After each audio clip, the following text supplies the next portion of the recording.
Assalamualaikum warahmatullahi wabarakatuh. Apa kabar anak ustazah semuanya? Semoga kita semua dalam keadaan sehat walafiat. Memulai pembelajaran hari ini ada baiknya kita mengucapkan basmalah. Bismillahirrahmanirrahim.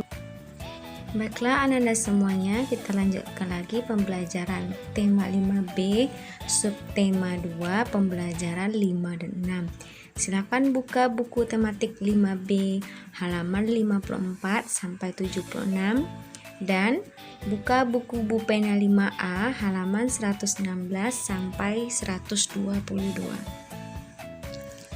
Adapun tujuan pembelajaran kita hari ini adalah menjelaskan nilai-nilai penting dalam musyawarah, menjelaskan macam-macam gangguan pernapasan pada manusia, mengidentifikasi penggunaan kosakata baku dalam teks, dan menjelaskan persiapan yang dilakukan sebelum pementasan tari. Nah, saya berharap Anda semua bersemangat mengikuti pembelajaran hari ini. Selanjutnya, kita akan membahas mengenai penerapan hak, kewajiban, dan tanggung jawab ketika musyawarah.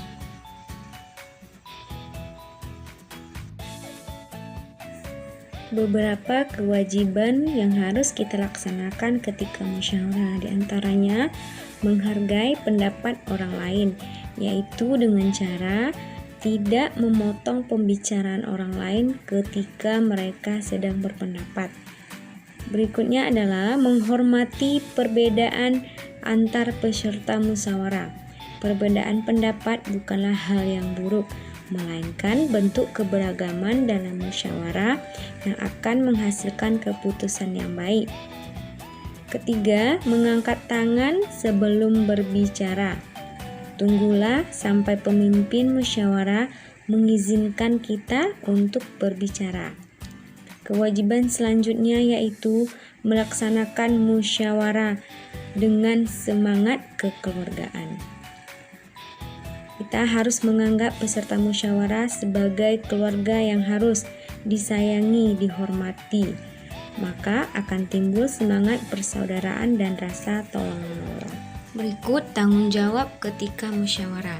Melaksanakan keputusan musyawarah dengan sungguh-sungguh. Setiap peserta musyawarah bertanggung jawab melaksanakan keputusan dengan sungguh-sungguh. Menaati tata tertib musyawarah. Jika para peserta bertanggung jawab menaati seluruh tata tertib musyawarah, maka kepentingan bersama dapat terpenuhi. Menghargai hasil keputusan musyawarah. Apabila hasil keputusan musyawarah tidak sesuai dengan keinginan kita, maka kita tetap bertanggung jawab untuk menghargainya. Berikut hak yang bisa kita terima ketika musyawarah. Menyampaikan pendapat atau saran. Sampaikanlah pendapat atau saran kita dengan bahasa yang santun. Memberikan kritikan terhadap hasil keputusan musyawarah. Saat warga menyampaikan kritik, sertakan alasan tidak menyetujui hasil keputusan tersebut. Memperoleh hak yang sama dengan peserta lain. Pemberian hak yang sama antar peserta merupakan wujud penerapan kewajiban dan tanggung jawab dalam musyawarah. Untuk muatan IPA kali ini, kita akan membahas mengenai gangguan pernapasan pada manusia. Penyakit yang pertama yaitu adalah emfisema, yaitu kerusakan jaringan di sekitar saluran bronkiolus dan alveolus. Penderita akan mengalami sesak nafas yang begitu hebat karena terperangkapnya udara di dalam alveolus. Kemudian kanker paru-paru, yaitu pertumbuhan sel paru-paru yang tidak terkendali dan dapat menyebar ke seluruh tubuh. Penyakit ini bisa disebabkan oleh zat-zat berbahaya yang ada di dalam rokok.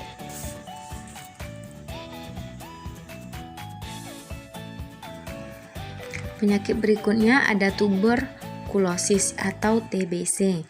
Penyakit ini ditandai dengan munculnya bintil-bintil pada dinding alveolus disebabkan oleh infeksi bakteri Mycobacterium tuberculosis. Kemudian ada radang amandel. Radang amandel akan menyerang bagian amandel atau tonsil. Biasanya penyakit ini akan banyak menyerang anak-anak. Selanjutnya ada hipoksia. Hipoksia adalah penyakit sistem pernapasan yang disebabkan oleh kurangnya oksigen dalam tubuh sehingga mempengaruhi fungsi organ lain.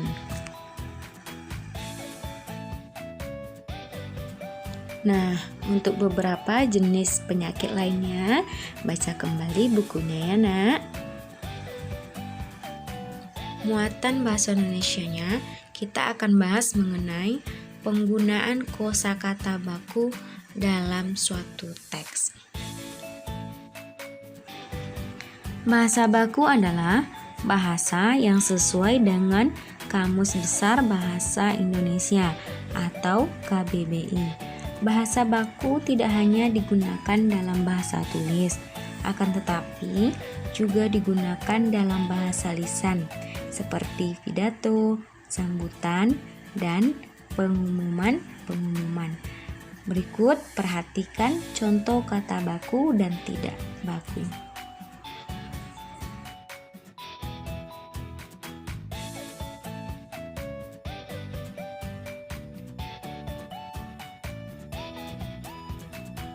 Sekarang masih di halaman yang sama, garis bawahi kata yang tidak baku pada kalimat berikut. Kamu boleh menggunakan kamus untuk mengetahui baku atau tidaknya sebuah kata. Kerjakan nomor 1 sampai nomor 10. Untuk muatan SBDP, kita akan membahas mengenai persiapan yang dilakukan sebelum pementasan tari. Beberapa unsur yang harus diperhatikan adalah 1. Gerak tari merupakan unsur pokok dari sebuah tarian. Gerak sebuah tarian biasanya merupakan gerak yang sudah ditata seindah mungkin. Yang kedua adalah properti, semua peralatan yang digunakan dalam pementasan tari. Yang ketiga, musik pengiring, yaitu musik yang membantu gerak tari menjadi lebih teratur dan indah. Yang keempat, kostum berfungsi untuk mendukung tema atau isi tari sehingga peranan-peranan dalam suatu tarian menjadi lebih jelas. Terakhir yaitu tata panggung, berfungsi untuk membantu menciptakan suasana yang terkait dengan konsep tari.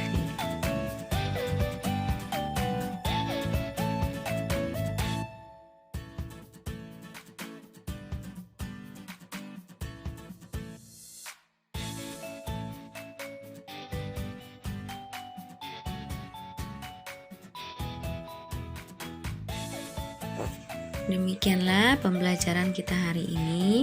Terima kasih atas perhatian Anda semua. Mudah-mudahan dengan penjelasan Ustazah ini kalian semakin paham. Wassalamualaikum warahmatullahi wabarakatuh.